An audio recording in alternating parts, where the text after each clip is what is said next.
Good morning everyone. ಎಲ್ಲರಿಗೂ 80ನೇ ಸ್ವಾತಂತ್ರ್ಯ ದಿನಾಚರಣೆಯ ಹಾರ್ದಿಕ ಶುಭಾಶಯಗಳು. ಆದ್ರೆ ಒಂದು ನಿಮಿಷ, 89ನೇ ಅಥವಾ 80ನೇ ಅಂತ ನಿಮಗೂ ಕನ್ಫ್ಯೂಸ್ ಆಗಿದ್ರೆ ನೀವು ಒಬ್ಬರೇ ಅಲ್ಲ. 1947ರಲ್ಲಿ ಸ್ವಾತಂತ್ರ್ಯ ಸಿಕ್ಕಿದ್ದು. 2026ರಲ್ಲಿ 79 ವರ್ಷಗಳು ಪೂರ್ಣಗೊಂಡು 80ನೇ ಸ್ವಾತಂತ್ರ್ಯ ದಿನಾಚರಣೆಯನ್ನು ಆಚರಿಸುತ್ತಿದ್ದೇವೆ. ಹಾಗಾಗಿ ಈ ಕನ್ಫ್ಯೂಷನ್ಗೆ ಇವತ್ತೇ ಫುಲ್ ಸ್ಟಾಪ್. ದೇಶಕ್ಕಾಗಿ ಹೋರಾಡಿದ ಎಲ್ಲ ಮಹನೀಯರನ್ನು ಸ್ಮರಿಸುತ್ತಾ ಪ್ರತಿಯೊಬ್ಬ ಭಾರತೀಯನಿಗೂ ಮತ್ತೊಮ್ಮೆ ಸ್ವಾತಂತ್ರ್ಯ ದಿನದ ಹಾರ್ದಿಕ ಶುಭಾಶಯಗಳು ಅಂತ ಹೇಳ್ತಾ ಇವತ್ತಿನ ಈ ವಿಡಿಯೋವನ್ನು ಶುರು ಮಾಡೋಣ. ಆಗಸ್ಟ್ 15 ಅಂದ್ರೆ ನನಗೆ ಇವತ್ತಿಗೂ ಮೊದಲು ನೆನಪಾಗೋದು ದೇಶಭಕ್ತಿ ಮಾತ್ರ ಅಲ್ಲ, ಬಾಲ್ಯದ ಆ ಚಿಕ್ಕ ಚಿಕ್ಕ ಖುಷಿಗಳು. ಅವರಿದ್ದಾಗ ಆಗಸ್ಟ್ 15 ಅಂದ್ರೆ ಶಾಲೆಗೆ ಹೋಗುವುದು ಅಂದ್ರೇನೆ ಒಂದು ರೀತಿಯ ಖುಷಿ. ಆ ದಿನ ಪಾಠ ಇರಲ್ಲ, ಧ್ವಜಾರೋಹಣ, ದೇಶಭಕ್ತಿ ಗೀತೆಗಳು, ಮಕ್ಕಳ ಕಾರ್ಯಕ್ರಮಗಳು ಎಲ್ಲ ಮುಗಿದ ಮೇಲೆ ಕೈಗೆ ಒಂದು ಲಡ್ಡು ಕೊಟ್ಟು ಮನೆ ಕಳಿಸಿ. ಶಾಲೆಗೆ ಹೋಗುವಾಗ ಕೈಗೆ ಚಿಕ್ಕ ಚಿಕ್ಕ ತ್ರಿವರ್ಣ ಧ್ವಜದ ಬ್ಯಾಂಡ್ ಗಳು ಹಾಕೊಂಡು ಹೋಗ್ತಿದ್ದೆ. ಯಾವಾಗ್ಲೂ ಒಂದು ಬ್ಯಾಂಡ್ ಬೇಕಂತ ಅನಿಸ್ತಿದೆ. ಒಂದ್ ನಿಮಿಷ ಇರಿ, ಪರ್ಚೇಸ್ ಮಾಡ್ಕೊಂಡು ಬರ್ತೇನೆ. ಏನೋ ಗೊತ್ತಿಲ್ಲಪ್ಪ, ಈ ಬ್ಯಾಂಡ್ ಪರ್ಚೇಸ್ ಮಾಡಿ ಕೈಗೆ ಹಾಕೊಂಡಾಗ ಆ ಹಳೆ ದಿನಗಳು ಮತ್ತೆ ಫೀಲ್ ಆಗ್ತಾ ಇದೆ. ಬೆಳಗಿನ ತಿಂಡಿ ಮತ್ತೆ ಟೀ ಕುಡಿದು ಮೊದಲಿಗೆ ನಾವು ಬಂದಿರೋದು ಖದ್ರಿ ಕಾರ್ಗಿಲ್ ಮೆಮೋರಿಯಲ್. ದೇಶಕ್ಕಾಗಿ ತಮ್ಮ ಜೀವವನ್ನು ತ್ಯಾಗ ಮಾಡಿದ ಯೋಧರನ್ನು ನೆನಪಿಸಿಕೊಳ್ಳುತ್ತಾ ಇದು ನಮ್ಮ ಮಂಗಳೂರಿನ ಖದ್ರಿ ಹಿಲ್ಸ್ ನಲ್ಲಿರುವ ವಾರ್ ಮೆಮೋರಿಯಲ್.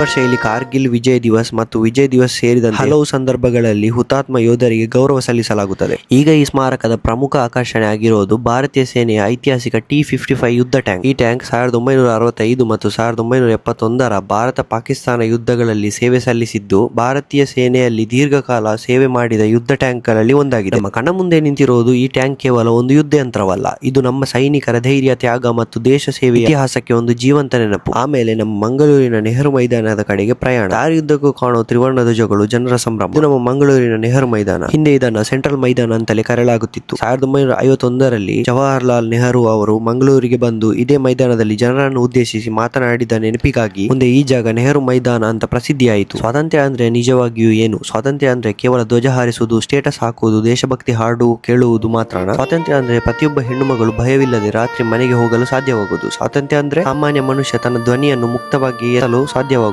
ಸ್ವಾತಂತ್ರ್ಯ ಅಂದ್ರೆ ಕಾನೂನು ಎಲ್ಲರಿಗೂ ಒಂದೇ ತರ ಆಗಿರೋದು. ಸ್ವಾತಂತ್ರ್ಯ ಅಂದ್ರೆ ನಮ್ಮ ದೇಶವನ್ನು ಆಳುವವರನ್ನು ಪ್ರಶ್ನಿಸುವ ಹಕ್ಕು ಇರೋದು. ಇಲ್ಲಿ ನಿಜವಾದ ಪ್ರಶ್ನೆ ಇರೋದು, ದೇಶ ಸ್ವಾತಂತ್ರ್ಯವಾಗಿದೆ, ಆದ್ರೆ ಪ್ರತಿಯೊಬ್ಬ ನಾಗರಿಕನು ನಿಜವಾಗಿಯೂ ಸ್ವಾತಂತ್ರ್ಯನಾಗಿದ್ದಾನ ಅಂತ ಹೇಳ್ತಾ ಇವತ್ತಿನ ವಿಡಿಯೋದಲ್ಲಿ ಇಷ್ಟೇ. ವಿಡಿಯೋ ಇಷ್ಟ ಆಗಿದ್ರೆ ಒಂದು ಲೈಕ್ ಮಾಡಿ, ಫಾಲೋ ಮಾಡೋದನ್ನ ಮರಿಬೇಡಿ. Thank you. ಅಳಬೇಡ, ಅವ್ರ ತೆವಲಿ ನೀನ್ ಹುಟ್ಟಿಸಿಯಾರೆ, ಯೋಚನೆ ಮಾಡ್ರೆ ನೀನ್ ನಂತರ ಆಗ್ಬಿಡ್ತೀಯ.